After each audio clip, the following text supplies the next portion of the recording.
Hi, my name is James Adams, and this is my accounting scandal presentation.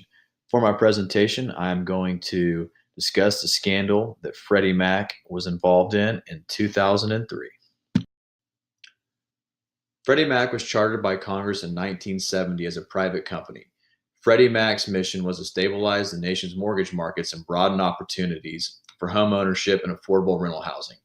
Freddie Mac was set up based on the idea that neither government nor private banking interests could address the nation's housing finance needs. Freddie Mac's board was comprised of 18 members. 13 are elected by shareholders, and 5 are appointed by the President of the United States of America. Also, Freddie Mac is a government-sponsored enterprise. That means it is a business that has a distinct relationship with the government. Government-sponsored enterprises enjoy special perks and privileges that other businesses do not receive. For example, Freddie Mac is exempt from state and local taxes. Freddie Mac is also not subject to standard disclosure rules imposed on other financial institutions. Freddie Mac was one of the world's largest securities issuers. Freddie Mac's president and COO was a gentleman by the name of David Glenn in 2003 when their accounting scandal happened. Meet Leland Bransdell. He was the chairman and CEO of Freddie Mac in 2003. Three other key players during the scandal of 2003 were Von Clark, he was the CFO, Robert Dean, he was a former senior vice president, and Nasir Dosani, he was a former senior vice president. So what exactly does Freddie Mac do? Well, Freddie Mac is one of the largest buyers of home mortgages in the U.S. and is a publicly traded company.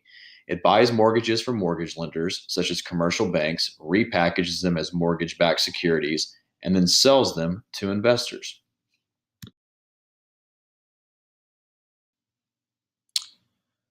The accounting scandal erupted in June of 2003 when Freddie Mac disclosed that it had misstated earnings by approximately $5 billion from 2000 to 2002.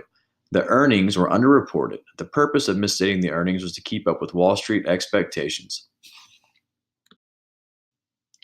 In a report released by the Federal Housing Enterprise in 2003, they stated that Freddie Mac cast aside accounting rules, internal controls, disclosure standards, and the public trust in the pursuit of steady earnings growth. They also said that Freddie Mac's senior management and the board failed to establish and maintain adequate internal control systems. Freddie Mac was able to successfully commit fraud because they were not subject to standard disclosure rules imposed on other financial institutions. So basically, government watchdogs were not keeping an eye on them closely, and they were able to successfully modify their earnings for several years. During the years of Freddie Mac's accounting scandal, Arthur Andersen was the accounting firm responsible for performing routine audits on Freddie Mac. Arthur Andersen is responsible for some of the criticism as well because they did not correct improper accounting. David Glenn was fired in June of 2003. He entered into an agreement with Freddie Mac's federal regulator to lose $13 million in severance pay, bonuses, and stock options. He was also forced to pay a $125,000 fine.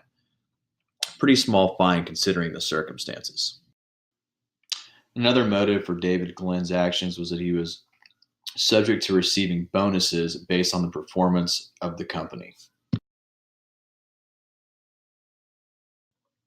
In addition to David Glenn's firing, other executives, Von Clark and senior vice presidents Robert Dean and Nasir Dosani, agreed to pay fines totaling $515,000. They were also fired.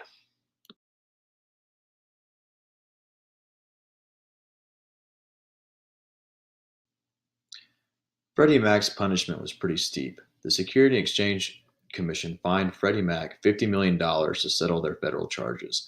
They were accused of fraudulently and purposefully misstating earnings over a 4-year period.